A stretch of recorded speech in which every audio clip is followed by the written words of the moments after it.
मुख्यमंत्री योगी आदित्यनाथ एक दिवसीय दौरे पर मथुरा पहुंचे।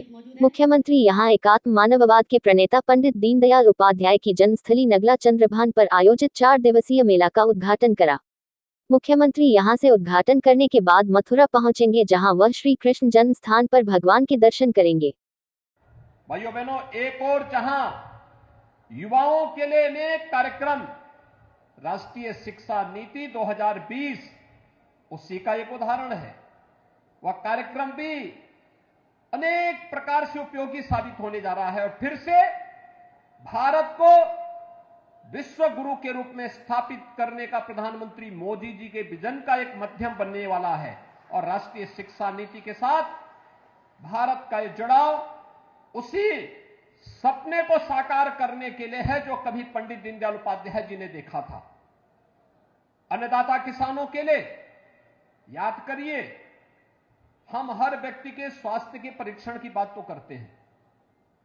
उत्तम स्वास्थ्य और आरोग्यता प्राप्त करना हर नागरिक का अधिकार होना चाहिए, लेकिन जो धरती माता हमें पेट भरने के लिए अन्न उत्पन्न करती देती है,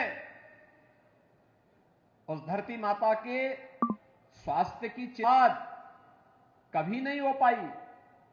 पहली बार 2014 में मोदी जी के प्रधानमंत्री बनने के बाद सॉयल हेल्थ कार्ड की व्यवस्था हुई कि जिस धरती माता से, जिस धरती को हम मां कहते हैं, उस धरती माता के स्वास्थ्य का परीक्षण भी होना चाहिए। और सॉयल हेल्थ कार्ड की व्यवस्था पूरे देश के अंदर लागू किया गया।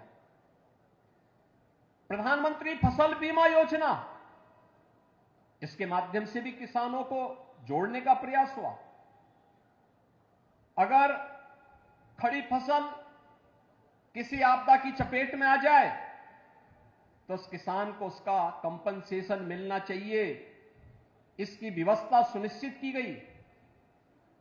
प्रधानमंत्री कृषि सिंचाई योजना, अकेले उत्तर प्रदेश ने पिछले 6 वर्ष में लगभग 22 लाख हेक्टेयर भूमि को अतिरिक्त सिंचाई की सुविधा उपलब्ध करवाई है।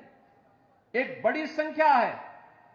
और याद करिए, उत्तर प्रदेश में सरकार आते ही सबसे पहला कार्य सरकार ने किया था, डबल इंजन की सरकार ने सबसे पहला कार्य किया था, लघु और सीमांत किसानों का 1 लाख रुपए तक का ऋण माफी के कार्यक्रम को आगे बढ़ाना। यह उसी श्रृंखला का हिस्सा था कि हमारा अन्नदाता किसान आत्महत्या न करे। उनके लिए अनेक कार्यक्रम चलाए गए। एमएसपी, लागत का 1.5 गुना दाम मिले, आजादी के बाद पहली बार यह प्रभावी ढंग से लागू हो पाया। तो हमारे अन्नदाता किसानों का सम्मान बना रहे, इसके लिए प्रधानमंत्री किसान सम्मान निधि, उत्तर प्रदेश के अंदर 2,62,00,000 किसान अब तक प्रधानमंत्री किसान सम्मान निधि के माध्यम से 60,000 करोड़ रुपए से अधिक की राशि सीधे डीबीटी के माध्यम से उन अन्नदाता किसानों के खाते में जा चुका है। साल भर में हर किसान के खाते में 6,000 रुपए की राशि 3 किस्तों में उनके खाते में स्वतः पहुंच रही है। एक प्रक्रिया, किसान खुशहाल होगा तो देश खुशहाल होगा।